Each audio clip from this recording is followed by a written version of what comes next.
ლალილო მთათიძე ბათუმის მასწავლებლთა სახლის დირექტორის მოადგილე ყავს სტუდიაში, ასევე მოვისმენთ მასწავლებელთა პროფკავშირების და განათლების მუშაკთა ასოციაციის მოსაზრებებსაც. მე მივესალმები სტუდიის სტუმარს, საღამოშვიდობის და მადლობა რომ მოხვედით. მოგესალმებით ჩვენს მაყურებელს. მადლობა ქალბატონო, მოკლედ სამინისტრომ თქვენ აგარჩიათ სპიკერად და თქვენ უნდა დაგისვათ თითქმის ყველა კითხვის ადრესატი ცხადია თქვენ ვერ იქნებით, თუმცა თქვენი მოსაზრებების მოსმენა იქნება ძალიან საინტერესო. რას ფიქრობთ ამასთან დაკავშირებით? მე მოკლე შინაარსი უთხარი კიდევ ერთხელ ჩვენს მაყურებელს, რას მოიცავს სქემის ახალი ფორმატი. ჩვენ გქონდა წინა სქემაც, რომელიც ოფიციალურად დაწუნებული იქნა, თუმცა წინა სქემისგან მიღებული შედეგები გულისხმობ მასწავლებელთა სტატუსებს გამოყენებული იქნება ამ ფორმატშიც.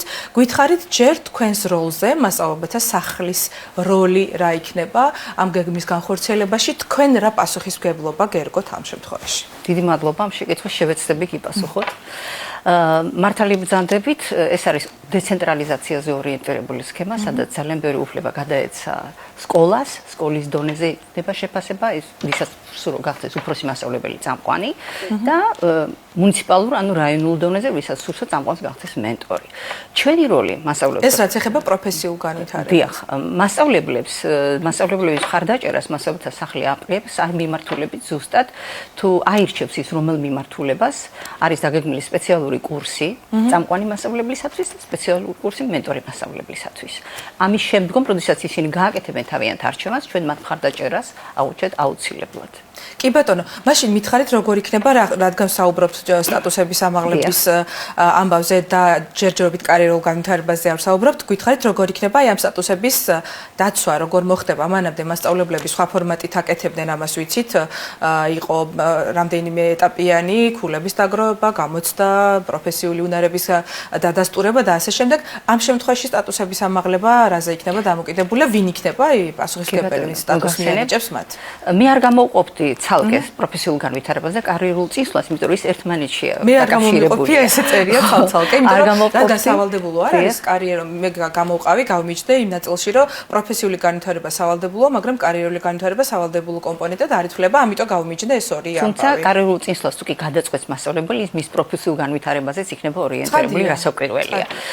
ანუ მე წეგან ვთქვი, რომ თუ კი უფროსი მასწავლებელი გადაწყვეტს, რომ წაიწიოს კარიერულ სქემაში წინ და განვითარდეს პროფესიულად და კარიერულად, მან უნდა წარადგინოს სკოლაში განაცხადი და აუცილებლად უნდა წარადგინოს გეგმა, ერთწლიანი გეგმა, სამუშაო გეგმა, სადაც იქნება გაწერილი აუცილებლად ის ფუნქციებს, რომელსაც ის შეასრულებს. თუმცა მანამდე უნდა შეარჩიოს იმ სამი მიმართულებიდან, რომელიც თქვენ აღნიშნეთ, ეს არის სწავლასწავლების მიმართულება, ეს არის საგანმანათლებლო კვლევა და არის განათლების მართვა და ადმინისტრირება. ძირითადად ალბათ მასწავლებლები უფრო სწავლასწავლების მიმართულებას აირჩევენ, თუმცა არიან პედაგოგები, რომლებიც ფიქრობენ განათლების კვლევაზე და ადმინისტრირებაზეც არიან ორიენტირებული. როდესაც ამ ერთწლიან გეგმას მასწავლებელი უფროსზე მაქვს ჯერ ლაპარაკი, რომელიც აპირებს წამყვანებას წარადგენს სკოლის სპეციალური კომისიის წინაშე, ისინი შეაფასებენ ამ გეგმას და თუ ეს გეგმა რეალისტურია და დადებითად შეფასდება, იწყებს უკვე ამ გეგმის განხორციელებაზე ზრუნვას. პარალელურად ფიქრობს მასწავლებელმა, იცით რა, უნდა შეაფასოთ, იმიტომ რომ მასწავლებლებს აქვთ კითხვა, მაგალითად არსებობს რაიმე მაგალითად სავარაუდო მიმართულებები და თემები, რა მიმართულებითაც მაგალითად ისინი კონკრეტულ პროექტს შეიმუშავებენ. ანუ სკოლაც და მასწავლებელთა სახლიც რა ნაწილში ეხმარება აი ამ პროექტის მოფიქრებაში თუ ეხმარება? კი ბატონო, იცით, ეს არის საჭიროებაზე ორიენტირებული სკოლის პირველ რიგში, მან უნდა ნახოს რა სჭირდება მის სკოლას. და აი მიმართულებით უნდა იზრუნოს კოლეგების პროფესიულ განვითარებაზე, საკუთარ განვითარებაზე, ზოგადად დაეხმაროს იმ სკოლას, იმ თემს, სადაც ის მუშაობს. კი ბატონო, მაშინ მოდით ერთი დეტალი უთხრათ, მაინც ავტორიზაციის პროცესში სკოლები თვითშეფასებებს აკეთებდნენ. არის თუ არა შესაძლებელი, რომ ეს თვითშეფასების დოკუმენტი იყოს ხელმისაწვდომი მასწავლებლისთვის და სწორედ აი ამ თვითშეფასებაში წერია სკოლას რა ჭირდება, ხო? თვითშეფასების დოკუმენტზე დაყრდნობით შეიმუშაოს ეს პროექტები, იმიტომ რომ სხვა შემთხვევაში რაღაცა ესე თავისი იდეებით შეიძლება ბოლომდეც ვერ მიიღოს და ჩათვალონ რომ გეთახმებით აუცილებლად თვითშეფასებას რაც შეეხება, ეს დოკუმენტი უნდა იყოს ხელმისაწვდომი ყველა მასწავლებლისათვის სკოლაში და აქედან გამომდინარე ადმინისტრაციასთან შეთანხმებით, სასწავლო ნაწილთან, ყველა იმ კათედრებთან, რომელიც მუშაობს იმ სკოლაში, მან შეუძლია შეიმუშაოს ეს გეგმა. პარალელურად აი ამ გეგმისა, სამუშაო ერთწლიანი გეგმისა, ის გადის სპეციალიზირებულ კურსს მასწავლებლის სახლში, წამყვანის მასწავლებლის სპეციალური კურსი. აი 1 წლის განმავლობაში ეს შემუშავებულია უკვე რას მოიცავს? დიახ. ეს ტრეინინგ კურსი უკვე არის შემუშავებული ეროვნული ცენტრის მიერ, მასწავლებელთა პროფესიული განვითარების ეროვნული ცენტრის მიერ. თქვენ იცით, რომ ჩვენ ვართ პროვაიდერი ამ ცენტრის, ანუ მემორანდუმი არსებობს, თანამშრომლობის მემორანდუმი მასწავლებელთა პროფესიული განვითარების ეროვნულ ცენტრსა და აჭარის განათლებისა და სპორტის სამინისტროს შორის. ეს მოდულები გადმოეცემა მემორანდუმის საფუძველზე აჭარის განათლების სამინისტროს, შემდეგ სამინისტრო ჩვენ რადგან მისი დაფუძნებული IP ვართ, გადმოვცემს ჩვენ და აჭარის მასშტაბით ჩვენ განმახორციელებთ ამ ტრეინინგ მოდულს. და შემდეგ უკვე შეფასდება ეს ერთწლიანი მუშაობა უფროსი მასწავლებლის და გადაწყდება დადებითად. თუ კი ის გეგმა შესრულდა, ტრეინინგ კურსი დადებითად გაიარა, რა პერიოდზე არის გათვლილი ტრეინინგი? 1 წლის განმავლობაში. ტრეინინგ კურსს მეკითხებით, ტრეინინგ კურსი და რა ფორმატში იქნება აი მაგალითად? იცით რა, იქნება არჩევითი. რომ მზადდება როგორც ონლაინ, ასევე პირისპირ. მასალა შეუძლია მეკითხა, იმიტომ რომ მაგალითად აჭარის მაღალმთიანეთში პრობლემა არის თუ ის ფიზიკური დასწრებით იქნება ტრეინინგ კურსები, სავარაუდოდ ბევრი მასწავლებელი ვერ მოახერხებს დასწრებას. სხვა საგაკვეთილო პროცესისგან მოწყვეტასაც გულისხმობს ფიზიკური დასწრება. ანუ რა ფორმატში იქნება და როდის ეცოდინებათ მასწავლებლებს უკვე მასწავლებელთა სახლი რას თავაზობს და იმ მასწავლებლებს, ვისაც არ აქვს ჯერ მიმართულება არჩეული, მაგალითად იმ 3 მიმართულებიდან სწავლას კვლევა და ასე შემდეგ, ანუ რა მიმართულება აირჩიოს, ესეც შეიძლება არ ქონდეთ მასწავლებლებს არჩეული. რამდენად ინფორმირებულები როდის იქნებიან, მოკლედ ეს გვაინტერესებს. მოგახსენებთ, სქემა ეხლახან სამუშავდა, იცით, სულ რამდენიმე დღეა რაც სწავლა დაიწყო, რესურს ცენტრებს და სკოლებს დაეგზავნებათ გზამკვლევები. აუცილებლად, სადაც იქნება დეტალურად გაწერილი ყველა ის საკითხი, რომელიც ჭირდება იმ ჯგუფის შექმნას, შეფასების ჯგუფის შექმნას, იმ თემატიკას, რომელიც შეიძლება შეირჩეს. ეს ყველაფერი იქნება მათთვის ცნობილი. მე ვფიქრობ, უკვე თებერვლის შუარიცხვებში ყველაფერი იქნება ჩამოყალიბებული და მასწავლებლებს შეუძლიათ მიმართულებები შეარჩიონ, მათი სასურველი განსაზღვრონ სამუშაო გეგმა ერთწლიანი, ასევე წამყვანს რაც შეეხება, მინდა ცოტა დეტალურად ვილაპარაკო წამყვანზე. ჩვენ ვისაუბრეთ ახლა უფროს მასწავლებელზე. წამყვანი განაცხადს არადნის რესურს ცენტრში. და იქვე მოიძიებს თუ რესურს ცენტრს მუნიციპალიტეტის რაიონის დონეზე რომელი ფუნქცია სჭირდება ყველაზე მეტად. ეს არის სწავლა-სწავლება, განათლების მართვა ადმინისტრირება თუ საგანმანათლებლო კვლევა. ამის შემდგომ ის აკეთებს ერთწლიან სამუშაო გეგმას და იწყებს მუშაობას აი ამ მიმართულებით.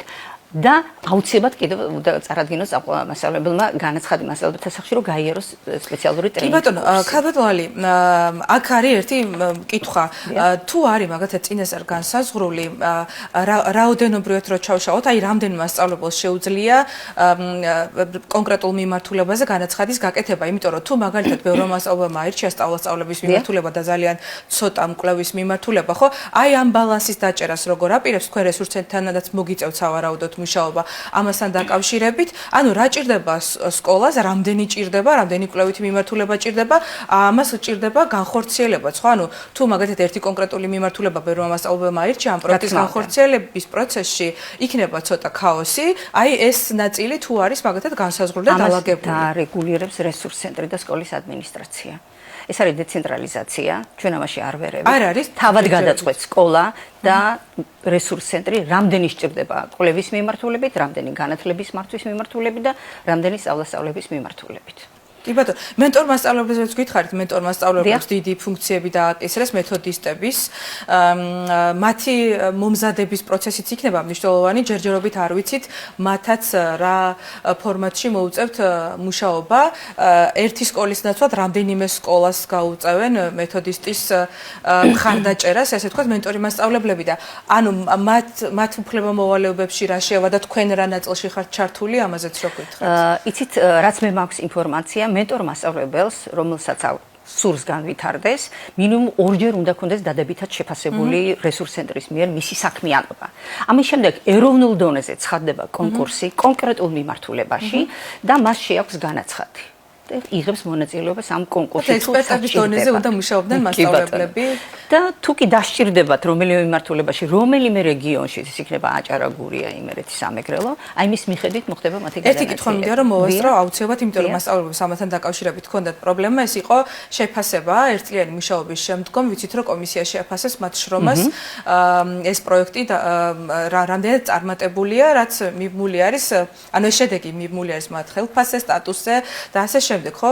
თქვენ როგორც რაღაც შუამავალი და მხარდამჭერი ორგანიზაცია, რომლებიც ეხმარებით მასწავლებლებს, რომ აი ამ პროექტის განხორციელებაში საჭირო უნარები მიიღოს, რამდენად რა წილ პასუხისმგებლობას იღებთ კონკრეტულ შედეგზე და სანდოობა თქვენთვის რამდენად აქვს აი ამ შეფასების ამ სისტემას, იმიტომ რომ წინა სქემაში სხვანაირად ფასდებოდა მასწავლებლის კომპეტენცია, ახლა ეს კომისია, რომელიც მრავალი ადამიანისგან არის დაკომპლექტებული, ამ კომისიის მიმართ არის უნდობლობა, რომ შეიძლება იყოს სუბიექტური გადაწყვეტები.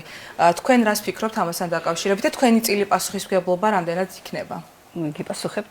იცით 2016-17-18 წლებში მიმდინარეობდა ასეთი პროექტი STEM-ის მიმართულებით, სადაც ჩვენ გადავამზადეთ მაშინ სკოლებში შეიქმნა შიდა შეფასების ჯგუფები, რომლებიც აფასებდნენ მასწავლებლის წინსვლას. და ჩვენ ამის გამოცდილება გვაქვს. ჩვენ აუცილებლად დავეხმარებით იმ კომისიებს, რომლებიც შეიქმნება სკოლებში და რესურს ცენტრებში. გაუწევთ დახმარებას, კონსულტირებას, საჭირო იქნება სემინარი ჩაუტარებთ, სემინარს როგორ მოხდეს ობიექტურად, გამჭვირვალედ და სამართლიანად ამ ადამიანების საქმიანობის შეფასება.